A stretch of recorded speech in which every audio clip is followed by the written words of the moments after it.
We understand, again, it is insecurity caused by, the political class at the end of the day. Let me just throw that particular question to, or you'd finished, Mr. Kiro? Yeah? Where are the 12 policemen who are said to have gone to the church and started throwing tear gas canisters? Why have they not been arrested?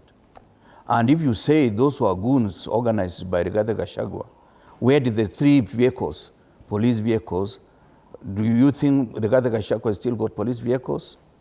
Where are the guns? Those people should have been arrested by the police. These are some of the issues that we say fundamentally. Let us separate our politics from our issues that we have against each other. All right, David. Probably it's one of the issues we've really belated on site here a number of times, the issue of using goons in political rallies, and especially in sanctuaries that are very important as a church. I think, Debal, it is one issue that we just said, if you want to detect how the outcome of a general election would be, this could be one of the early warning signs. That election is just going to be violence, and I think it has been quite clear that the use of violence, in campaigns, definitely boils down to a full-blown violence in the general elections. But I think that's like you mentioned, and I say it when I was sitting here and opening, like it's quite difficult to grasp exactly where we are moving up as a country. Because then it could be difficult then to know why, because from my own point of view, why is there a certain group of people that, wherever they gather, there's always violence meted on them. There's always tear gas canister, thrown to these, individual politicians in their crowding or in the gathering. And I think when we were here last time, there was a full, narrative or discussion that was broken down by the nation on how the security agencies sat and organized, to disturb the rally of Honorable Rigathi Gachagua. I think it was on papers when there was a clear breakdown on the preparation way on Friday, as the event was happening on Sunday. Then we can only believe that at that particular time, probably there was an infiltration of, the security agencies being used in political rallies, which definitely is a dangerous thing to do as we head towards election. In either way, Dibal, by the use of security, leveraging security agencies, in either government or in opposition during politics in itself is a dangerous trend. Because then you look at it in terms of how do you access, for example, tear gas canisters? How do you access, for example, guns and weapons?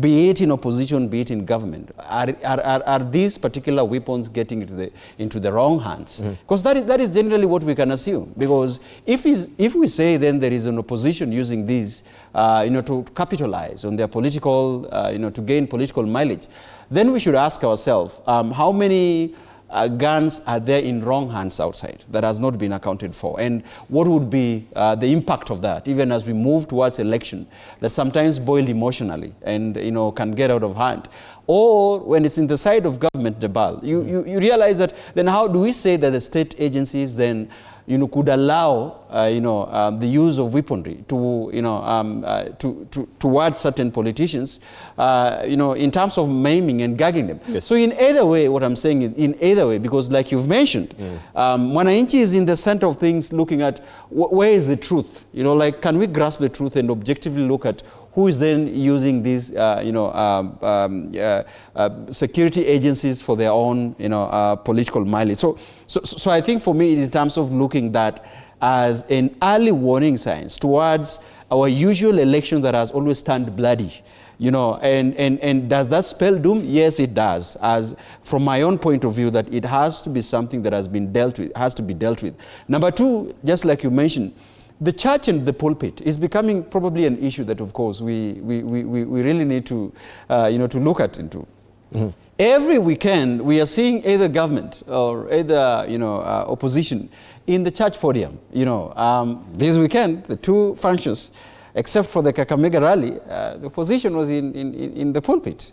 the government, led by the president, was in pulpit. Politics, of course, there's freedom of association, there's freedom of worship, and that of political rights. But I think it is gravitating towards a level where the politicians and these functions are finding it costly, to endear themselves in pulpit, which then translates into this, how are we looking at, the trajectory of our policy? Where is it headed to? But in terms of policy-wise, and I agree with what Honorable Kipturo has mentioned. When you look at all these policy interventions, the health policies, you're looking at the agricultural policy in terms of fertilizer delivery.